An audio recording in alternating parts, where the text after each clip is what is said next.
Salut monsieur! Hey, ça va? Eh bien et toi? Ben, ça va, super, hein? Eh, ça fait plaisir de te voir. Ouais, ouais, c'est cool. C'est cool, ouais, ouais.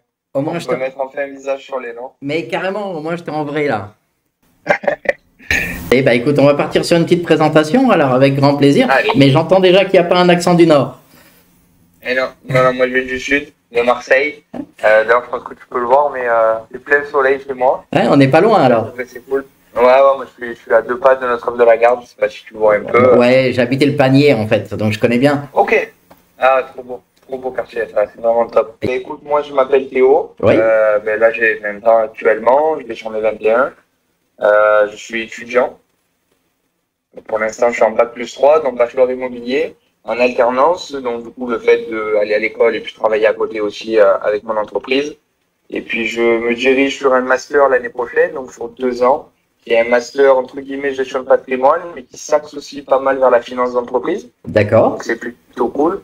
Donc, ça veut dire que je travaille en banque, euh, le système centralisé. Et, Excellent. mais c'est cool, Mais ouais, c'est ça te permettra de les faire évoluer un peu. Ils auront besoin de ah, gars comme complètement, toi. complètement. Mais ils sont en train d'ailleurs d'évoluer par eux-mêmes, bon, même si je pense que tu es au courant, la plupart des banques ont des fonds d'investissement privés qui investissent dans la crypto-monnaie. Ils conseillent aujourd'hui à leurs investisseurs d'utiliser 5% de leur portefeuille pour des crypto-monnaies, justement, pour l'investissement. Donc c'est vrai que c'est plutôt cool à ce niveau-là, ça change. Mais ça fait combien de temps? Ça fait à peine quelques mois qu'ils partent dans ce Ouais. domaine-là. Alors, je pense que au niveau des fonds d'investissement, ça Ouais, fait plusieurs mois, même ouais, années. ouais. Après, les conseils d'investissement sur tout ça, ouais, c'est tout récent. J'ai un ami enfin un ami, oui, oui, c'est un ami, parce qu'en fait, je fais du judo, Oui, et au judo, c'est vrai qu'on a un groupe, un grand groupe, c'est une grande famille, j'ai envie de dire, avec des gens qui viennent de partout, donc c'est vrai que c'est plutôt cool. Et on a un ami qui a une banque privée, enfin, qui du moins est client chez une banque privée, d'accord. qui leur a conseillé, qui lui a conseillé justement 5% de son portefeuille sur ça. Et c'est en train de se démocratiser pas mal, ouais. Donc D'accord. c'est vrai que c'est plutôt cool. Et Et après, bon ben, tu penses qu'il y a eu un élément déclencheur? Qu'est-ce qui leur a fait prendre conscience qu'on passait sur un autre modèle maintenant? ben tu sais, j'ai envie de comparer ça avec l'arrivée d'Internet, Ouais, où on voyait tout le monde qui était réticent ouais, à se dire Internet, c'est pas possible, surtout qu'en France, il y avait déjà un système mis en place. Et puis la France a été des derniers, enfin pas les derniers, mais des gros pays, a été l'un des derniers à s'en accaparer. on n'apprend pas, hein. Euh, On n'apprend pas de nos bêtises, hein. Complètement. C'est ça, c'est malheureusement, mais bon, après, si jamais ça peut se démocratiser dans le bon sens, tant mieux. Mais c'est vrai que je pense que c'est un peu le même système qu'avec l'arrivée d'Internet. On a peur. Donc, quand on a peur, on se renferme. Et puis, on dit non, ça c'est pas bien, n'y allez pas. Et puis, en interne, quand on voit que c'est plutôt pas mal, on investit avant que tout le monde puisse investir. Ouais, Du fait de pouvoir construire quelque chose de gros derrière. Donc, mais c'est à peu près le même système. Et puis là, c'est vrai que le fait que, par exemple, le Bitcoin soit devenu une vraie monnaie légale avec le Salvador, ouais. euh, peut-être que ça peut aussi pousser un peu plus les banques, peut-être que ça peut un peu plus pousser les États, surtout à la régularisation, mais qu'on ne se fasse pas taper dessus, mais que ce soit quelque chose d'entre deux, quoi. Parce que, par exemple, avec le projet Mika qui voulait, je sais pas si tu as suivi, Ouais, à partir des 1000 euh, euros. ouais, déjà ça, ils voulaient stopper le pourquoi fort, il n'est pas passé, tant mieux pour nous. Mais c'est vrai qu'ils commencent à en discuter pas mal, ouais. Ils Mais commencent à en discuter pas mal. là encore, moi, je comprends pas comment ça a pu ne pas passer, tant mieux pour nous. Mais Ouais. il y a combien? 60 personnes, je crois, qui ont voté sur 700 députés. L'hémicycle était vide. Enfin, c'est juste inadmissible. C'est des personnes qui comprennent pas en plus, qui sont envoyées par la finance. On demande aux banques de dire si c'est intéressant ou pas. C'est comme demander à un aveugle s'il veut voir, en fait. Ah ouais, non, totalement. Après, bon, ce qu'il faut savoir aussi, c'est que, et ça, je sais pas si tu connais Owen Simonet, Oui, son pseudonyme HR de YouTube, bien sûr. que j'écoute beaucoup, qui franchement a un peu clarifié le sujet. Déjà en expliquant qu'il y avait le Parlement européen, puis la Commission européenne, et le dernier me le manque toujours, le Conseil européen, peut-être, quelque chose comme ça, Ouais, où quoi qu'il arrive, ils auraient dû avoir un trilogue, c'est-à-dire que ils ont chacun leur projet et ils doivent mettre en commun toutes leurs idées pour en faire qu'une seule. Mais de toute façon, quoi qu'il arrive, ça n'aurait pas pu passer parce qu'il aurait fallu avoir que les trois soient d'accord pour arriver à un sujet final, une même loi. un même principe, quelque chose à peu près comme ça, en gros. Donc, mais tu crois qu'ils ont une éducation, ces gens-là? Ils ont une éducation sur la crypto-monnaie? Ils ont des personnes avec qui apprendre vraiment? Parce qu'il y a Asher qui démocratise un petit peu tout ça à la télé. Il y a, on a Cédric O aussi, je crois, qui bosse un petit peu dans notre sens. Mais c'est pas si facile, hein?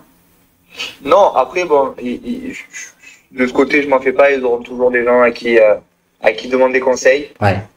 On parle quand même des grandes entités, on parle de l'État, on parle de ces choses-là. Donc, ils sont obligés de se renseigner quoi qu'il arrive avant de proposer un projet ou de proposer une régularisation ou quelque chose comme ça. Mais je pense que ce qui leur fait peur, c'est la volatilité et du fait que les marchés économiques et financiers existent depuis très longtemps, que ça n'a jamais vraiment bougé. Malgré les crises, on voit qu'il n'y a rien qui change. Je ne sais pas si tu avais pu voir le film The Big Short. Alors non, je l'ai pas vu parce que tout le monde en parle et donc du coup je me suis dit je me mets en retrait. il est quand même assez intéressant dans la façon de voir cette crise de 2008, parce que du coup le film s'axe sur la crise des subprimes qui s'est déroulée aux États-Unis et de voir comment le marché s'est effondré par rapport à ça et de voir surtout que rien n'a bougé derrière. Donc au final on se dit que ça profite à beaucoup au détriment d'autres, tout en sachant qu'au final, ça n'avance pas. Et le fait que la crypto-monnaie puisse bouger les choses, on s'en rend compte aujourd'hui avec malheureusement la guerre en Ukraine. La première valeur refuge, je ne sais pas envie de dire valeur refuge, mais le premier refuge se trouve dans la crypto-monnaie. Quand le président de l'Ukraine demande du coup d'aider le pays via des adresses crypto-monnaie via la blockchain, quand on voit que Poutine malheureusement essaye de contourner aussi les règles par la crypto-monnaie, bien sûr, tout en sachant que dans la blockchain tout est ouvert et tout est public.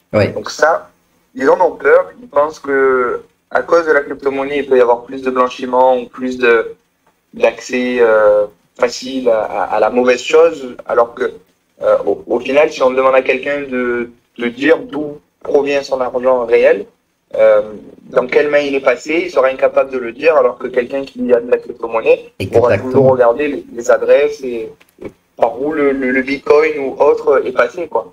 Exactement. Donc, en fait, ce sont les deux leviers qu'ils ont. C'est ce levier-là qui dit attention, la crypto, c'est la drogue, et le deuxième levier, c'est l'écologie, en fait. Où on va dire ça coûte trop cher à construire. Mais c'est encore pareil. C'est au final quand on voit que tout ce que produisent en plus les entreprises américaines, toute la pollution en plus qui créent, si on la récupère pour s'en servir pour miner du bitcoin, on peut en miner pendant 1 an. Moi je trouve ça fou, c'est-à-dire que derrière on va, en fait, même pour l'écologie en général, on va dire aux gens il faut trier les déchets, il faut être plus responsable, il faut faire attention. Mais derrière on va pas taxer les grandes entreprises qui polluent trop. On a vu que la taxe carbone, ça a été un grand scandale en France. Y a beaucoup de choses en fait où le petit particulier ou la petite personne va se dire attends, moi je fais des efforts pour rien, parce qu'au final ceux qui polluent le plus, ils s'en sortent toujours.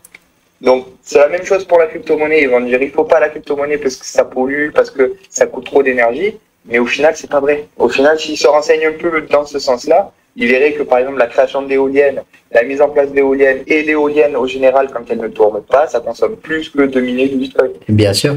Donc en fait, ça veut dire quoi? On est dans un système où de toute façon on a une pyramide avec un sommet qui va toujours dans son sens à lui et le reste on lui fait passer ce qu'on veut. Exactement. Jusqu'au moment où ça devient profitable au sommet de la pyramide. C'est-à-dire que si demain ils voient que le bitcoin ça peut vraiment leur servir dans beaucoup de choses, ce sera les premiers à conseiller d'investir dessus.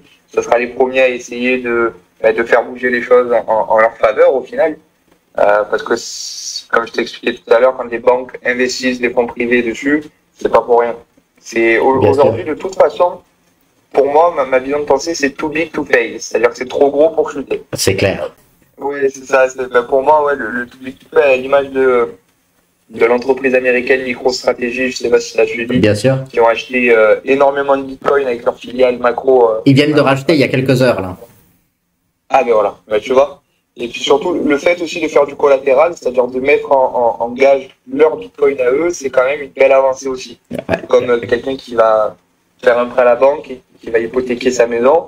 C'est quelque chose qu'on connaît, qui est en train de se démocratiser sur le bitcoin. Et c'est quand même pas mal, quoi. Carrément, et puis on parle pas d'une somme de 1 million, on est à 240 millions, un truc comme ça, il me semble. Hein. Ouais, on est quand même pas mal. On en arrive, en fait, eux font exactement la même chose que ce que nous, on pourrait faire avec un protocole Encore, où on peut aller chercher un petit ratio d'environ 20% éventuellement à l'année. Ouais, complètement. Bon, eux, ils s'en vont sur d'autres planètes, en fait. Ouais.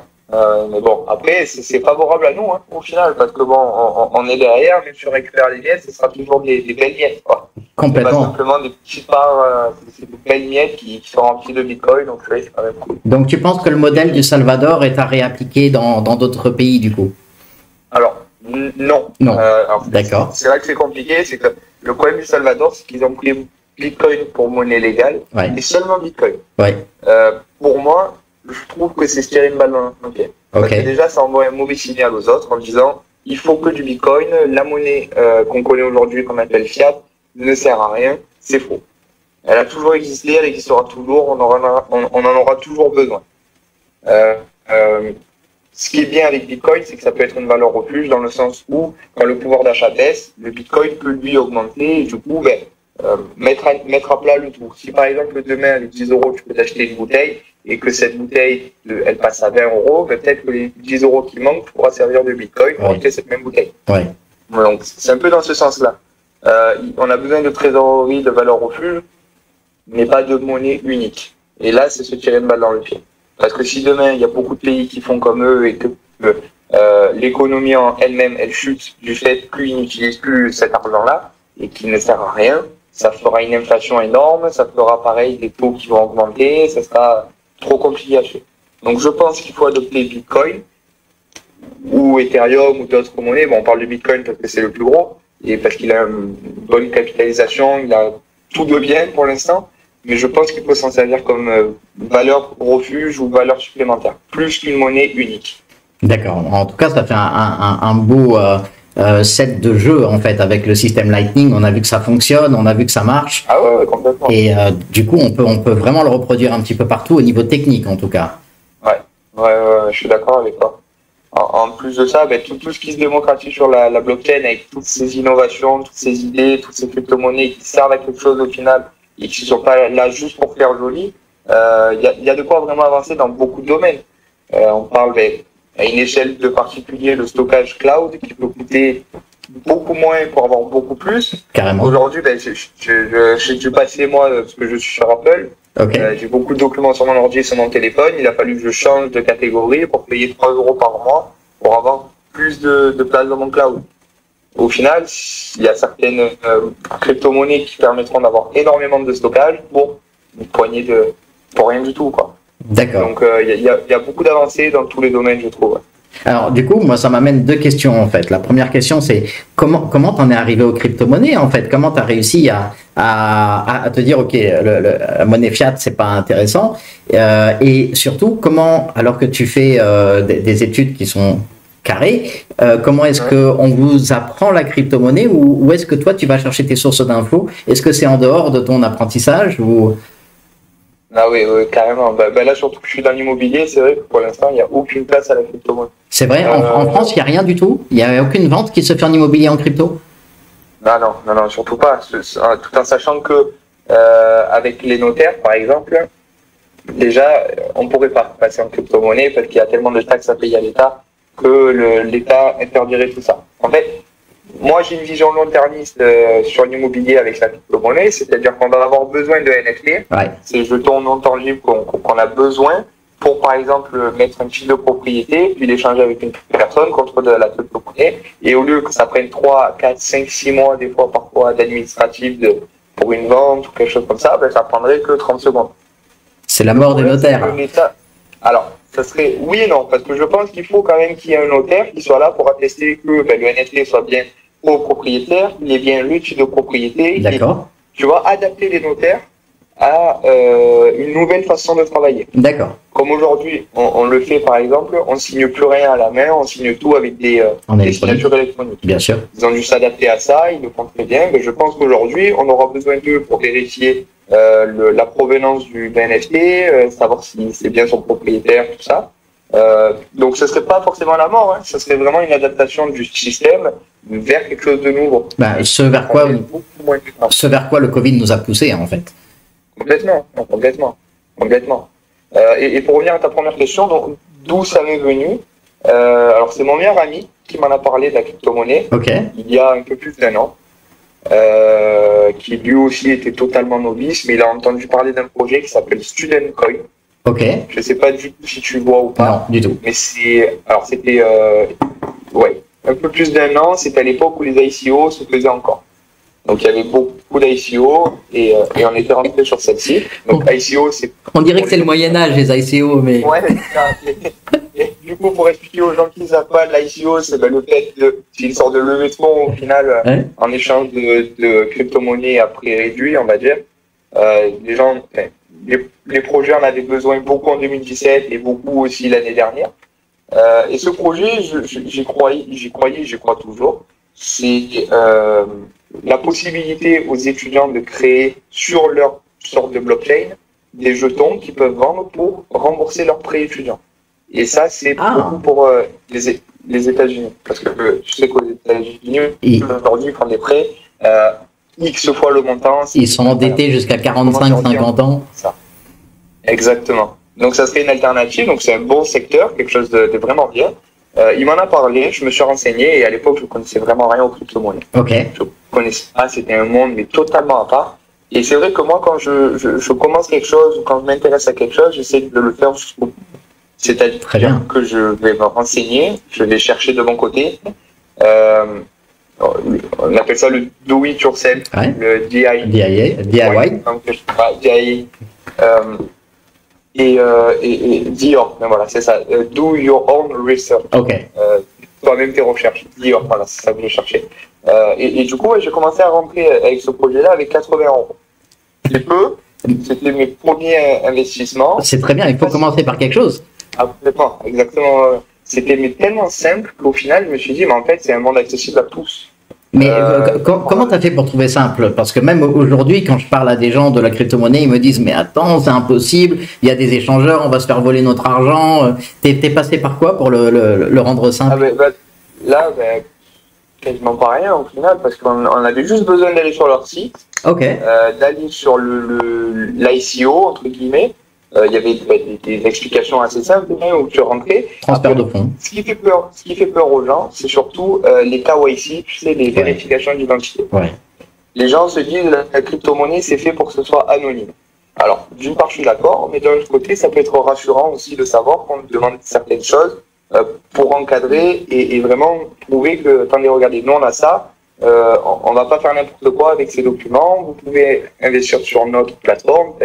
Je trouve ça quand même assez intéressant. Donc, il y avait ce principe de KYC que j'ai fait, et ensuite, c'était tout simple. Il fallait juste que je rentre mes coordonnées bancaires pour faire un virement, comme quelque chose de classique. Comme le virement, c'est pas. Exactement. Quelqu'un qui veut acheter, même plus, il y a les virements par carte bleue, qui prennent un petit pourcentage, tu sais, de frais de transaction. Mais c'est comme si demain je voulais acheter un t-shirt, je vais sur le site qui propose ce t-shirt, je vais l'acheter et je le reçois. Et c'est exactement la même chose.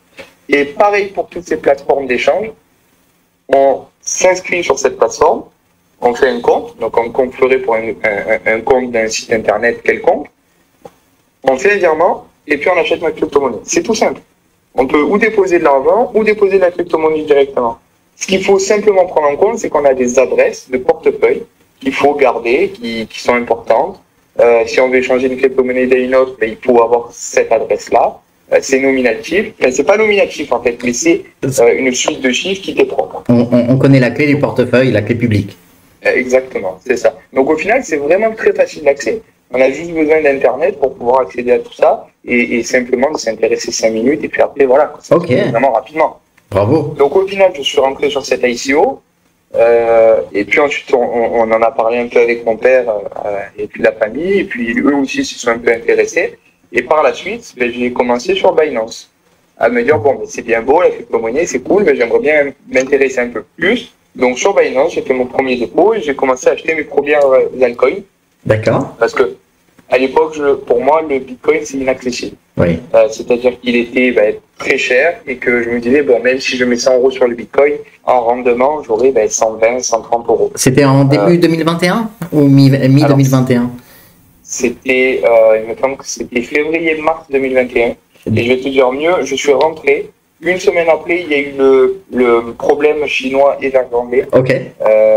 L'immobilier qui chute, le marché qui chute. Bien sûr. Et la descente aux enfers. Voilà, douche froide. Je suis rentré. Une semaine après, tout était dans le rouge et c'était vraiment sanglant. Là, tu étais en spot ou tu étais en levier? Oui.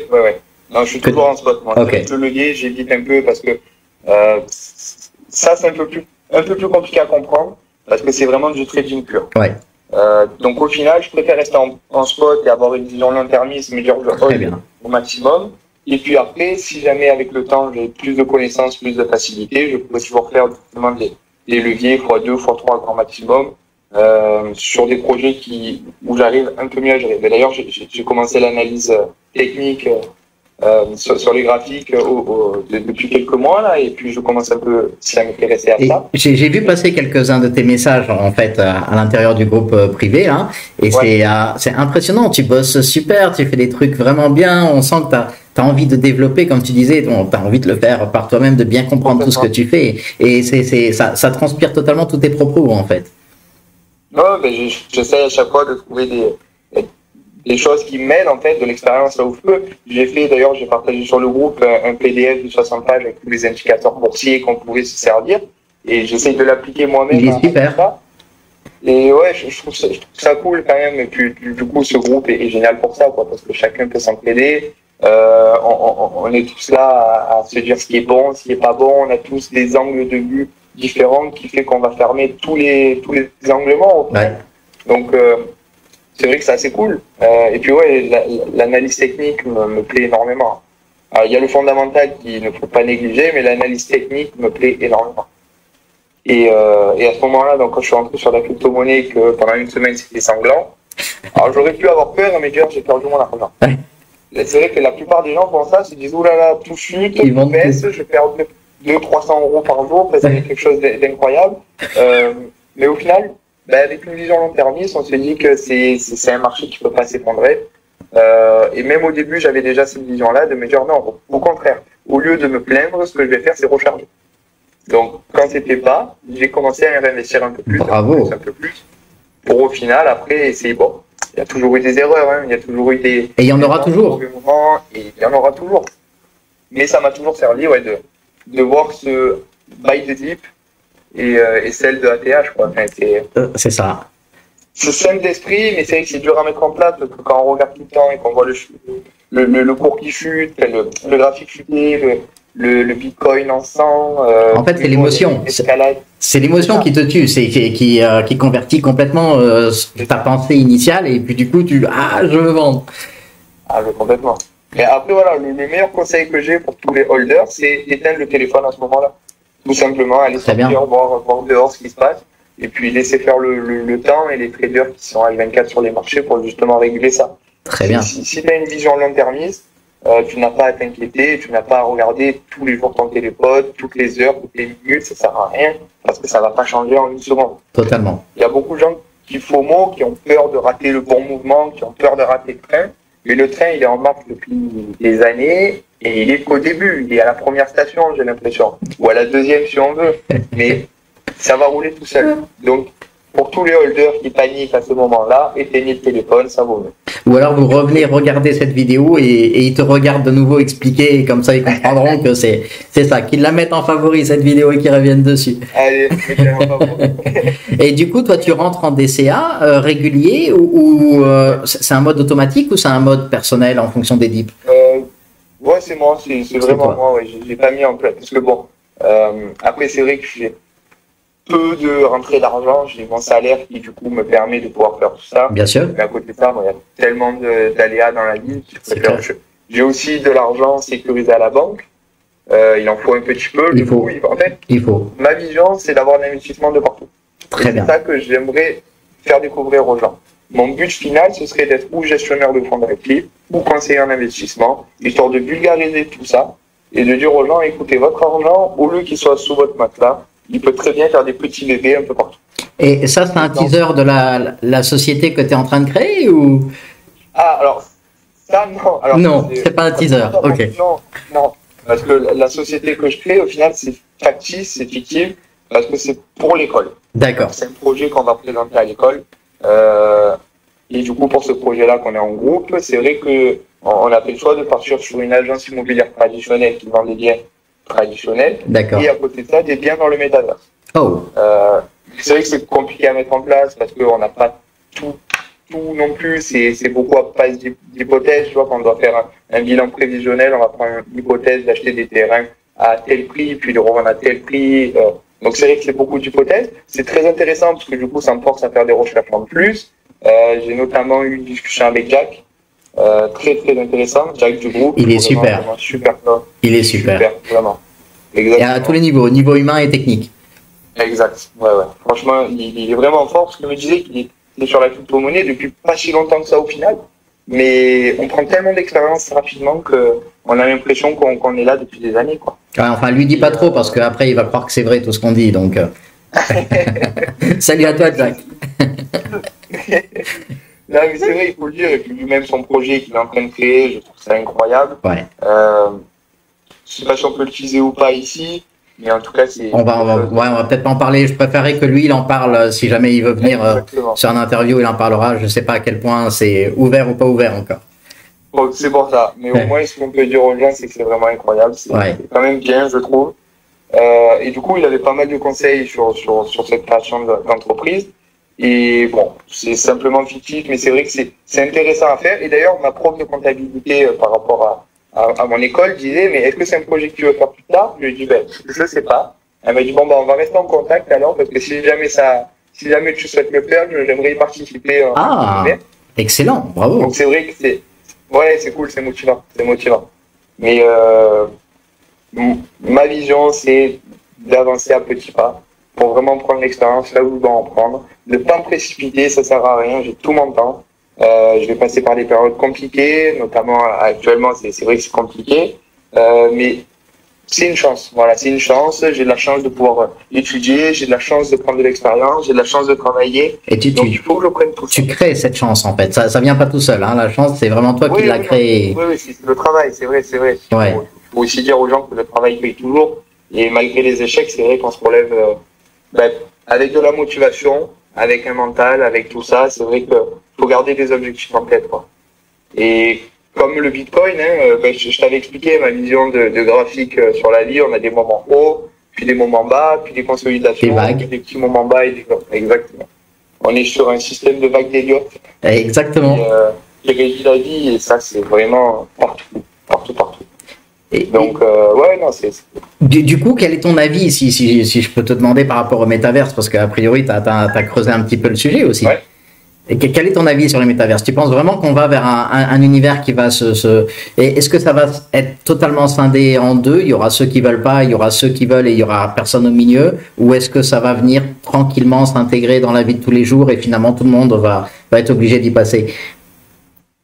Le métaverse, pour moi, c'est un grand mot, mais on y est déjà depuis un petit moment. C'est vrai, avec les jeux? On y est exactement, avec les jeux vidéo. On parle par exemple de World of Warcraft. Il y a beaucoup de monde qui connaît World of Warcraft. C'est un monde ouvert, où il y a des gens qui sont de partout, qui se retrouvent sur cette map-là, à discuter, à échanger, à faire des missions ensemble, à s'échanger des items et toutes ces choses-là font qu'on est déjà dans le métaverse, quoi. Totalement. Parce qu'il y a des jeux en open world, des jeux coopératifs, des jeux où on a besoin du casque pour le jouer.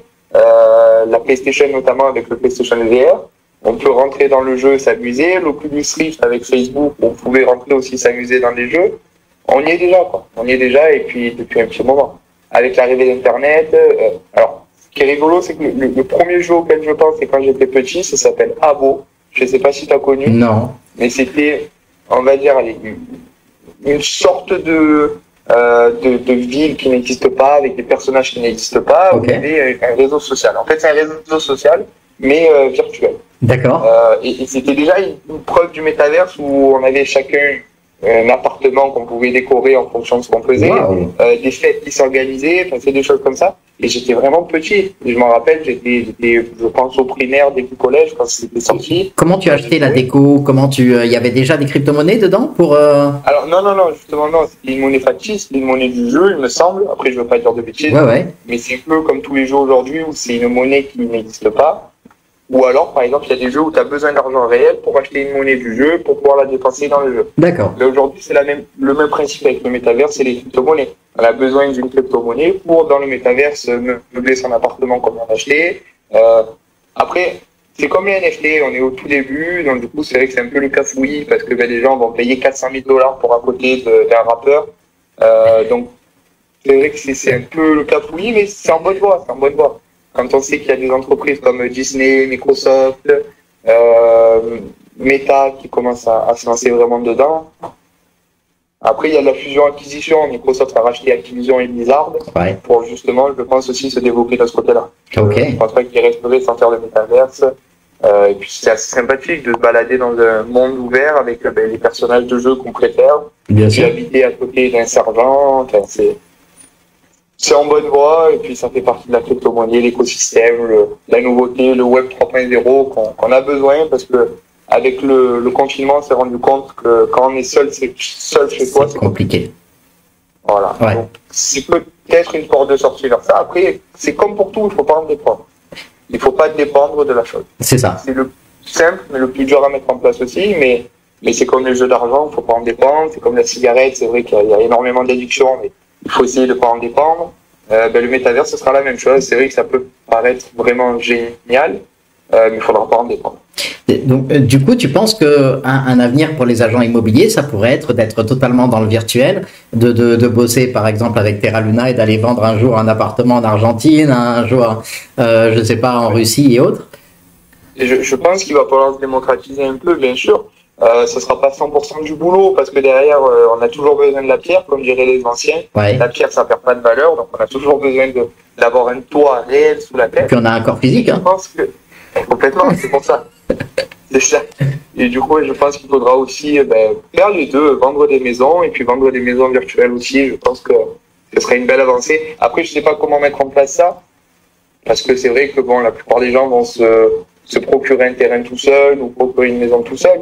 Et c'est tout là la petite subtilité d'un agent qui va dire attendez, mais moi je peux mieux vous aiguiller, mieux vous conseiller, trouver les choses à votre place, ça vous fait un gain de temps, à peu près comme dans le monde réel, au final, mais virtuel. Donc je pense que ce sera à 50-50 et les agences qui veulent perdurer dans le temps, mais vraiment loin, je pense qu'elles vont devoir s'y intéresser. Donc il y a une vraie évolution dans ce domaine-là, tu penses Ouais.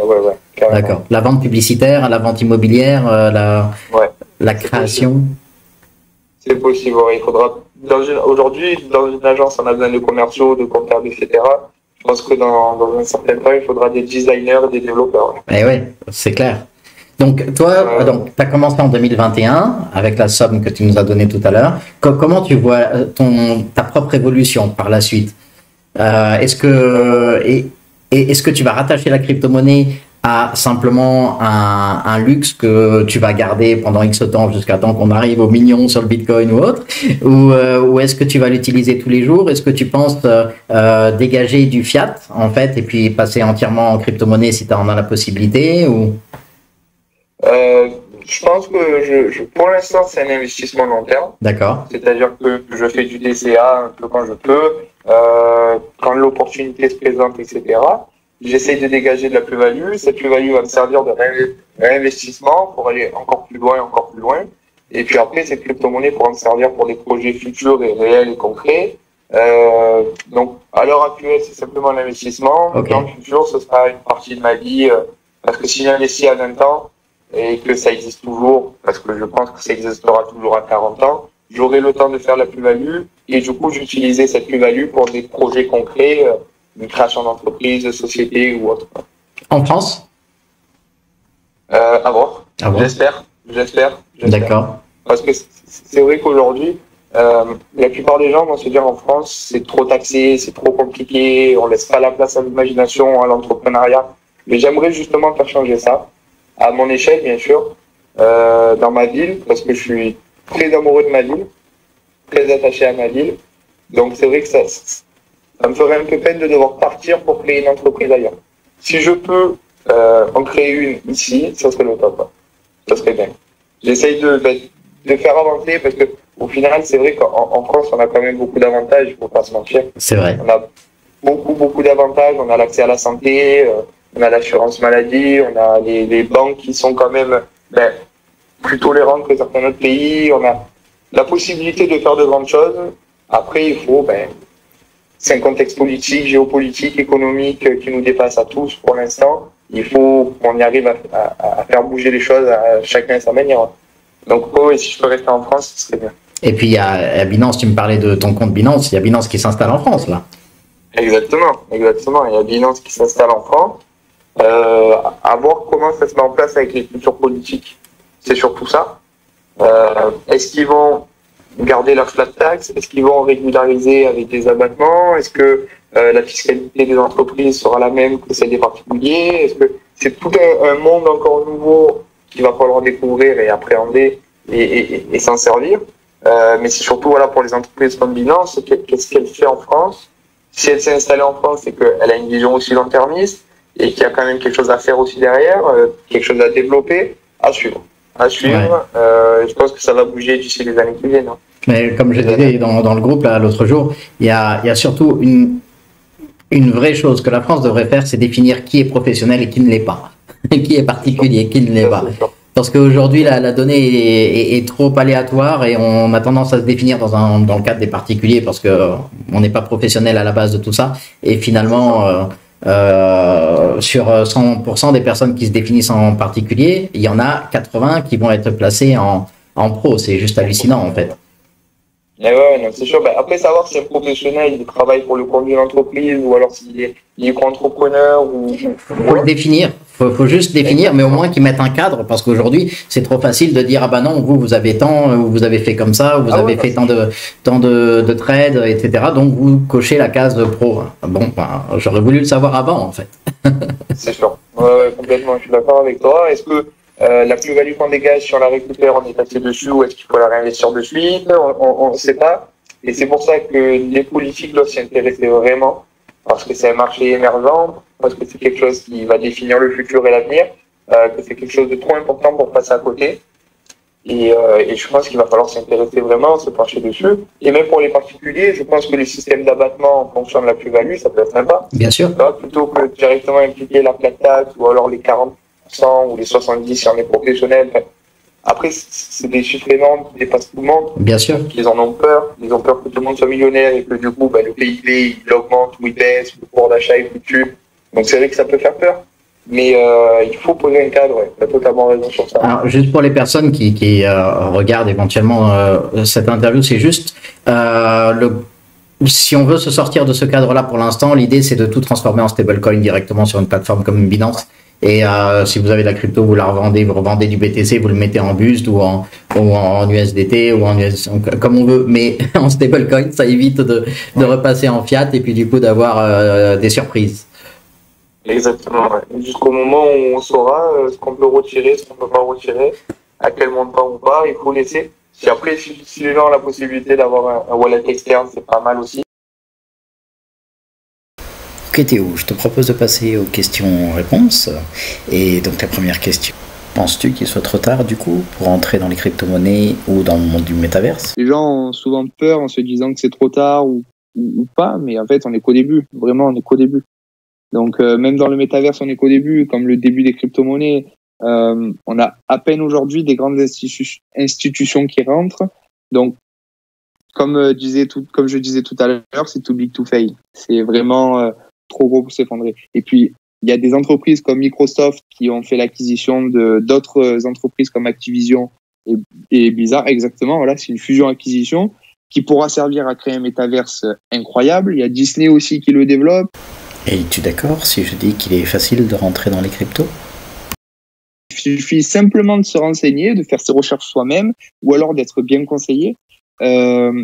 Par exemple, je vais reparler du groupe privé que l'on a. C'est vrai qu'il y a énormément d'expérience, de partage, de connaissances qui fait que au bout d'un moment, tu peux pas te tromper parce qu'on couvre tous des angles morts n'existent pas vraiment. On a tous notre patte dans notre plus-value, notre pièce apportée dans ce groupe, que ce soit de l'analyse fondamentale, technique ou autre.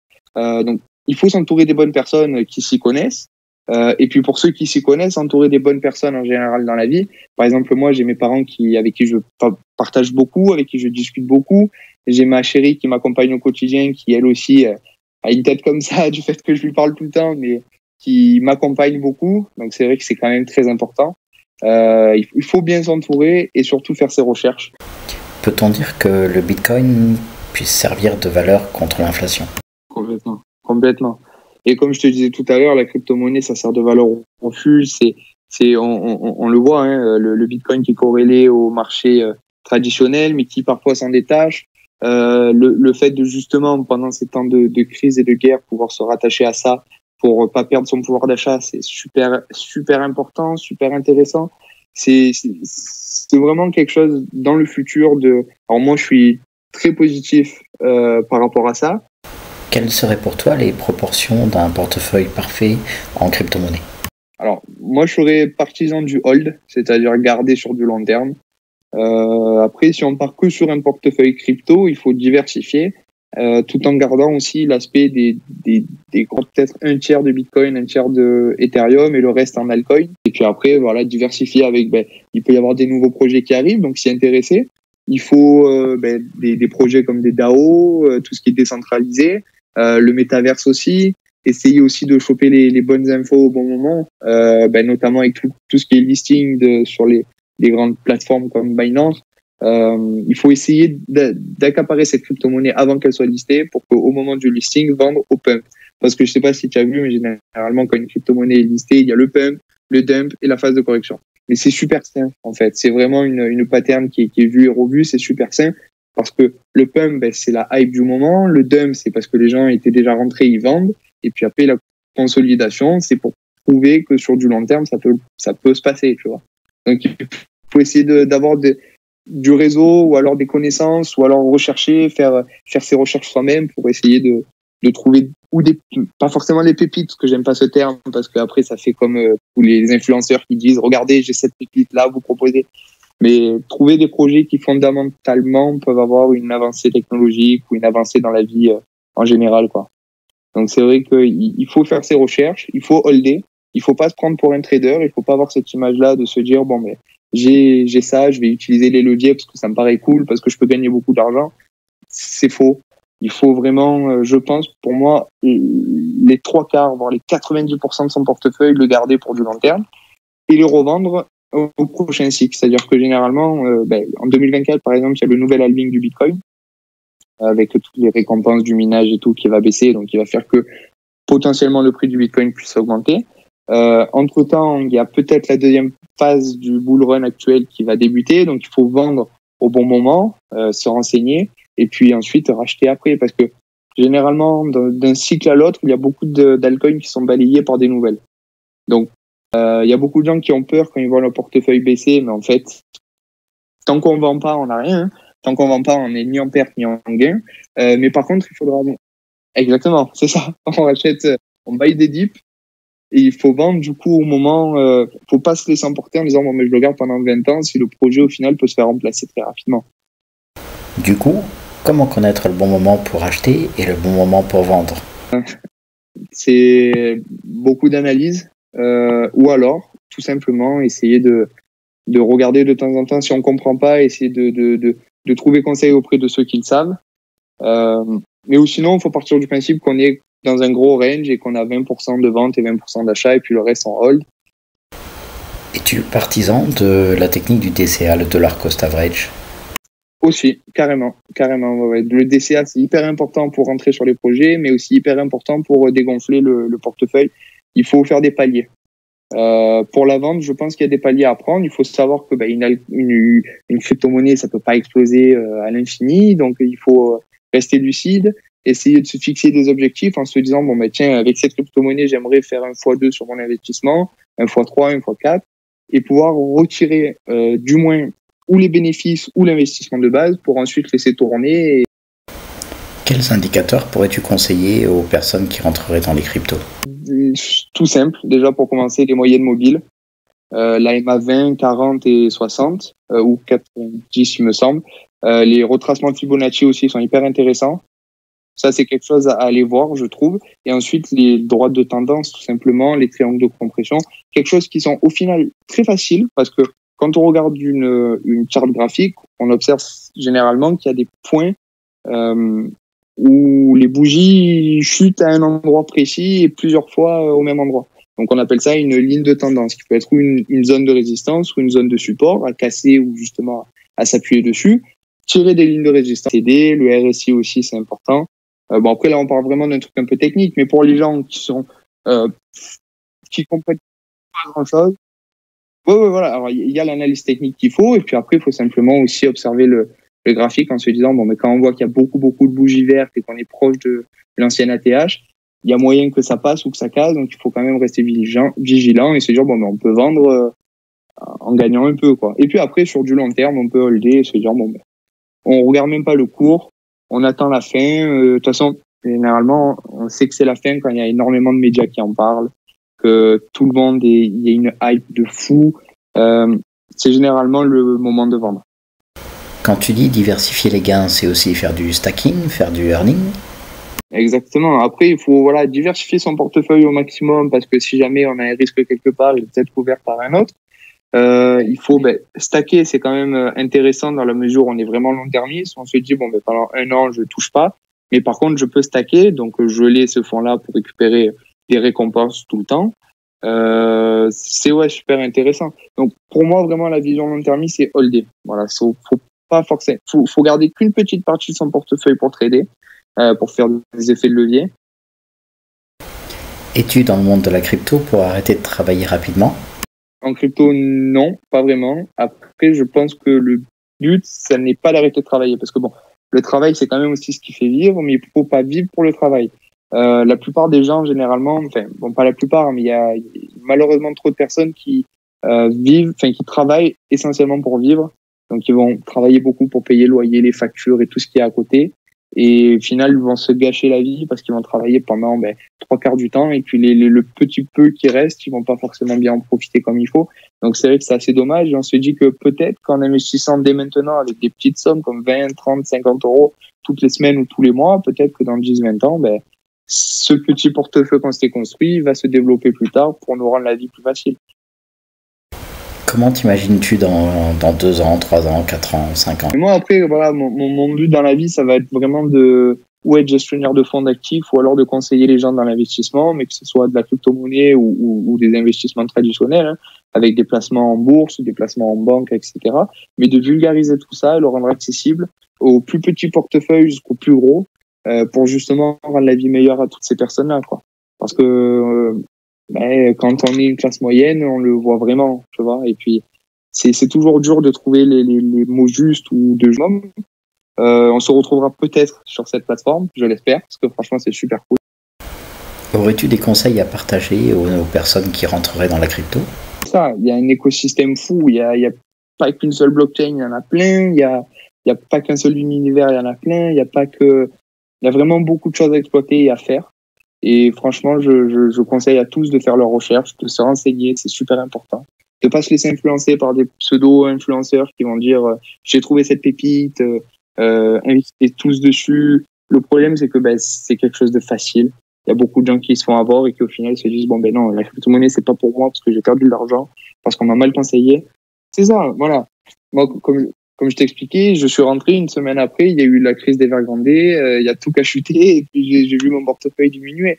Mais je suis resté long-termiste, au contraire, j'ai profité de cette occasion pour remettre un peu dans la crypto-monnaie, et puis aujourd'hui, ça m'a mené là où je suis, et c'est super cool, quoi. Parce que ça fait partie de ma vie, parce que je passe des heures à analyser des graphiques, à chercher des projets.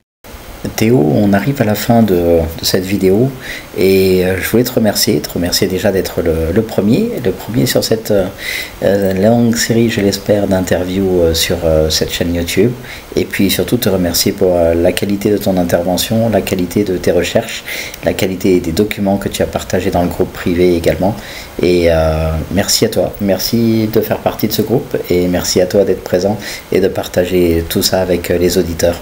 Un grand merci.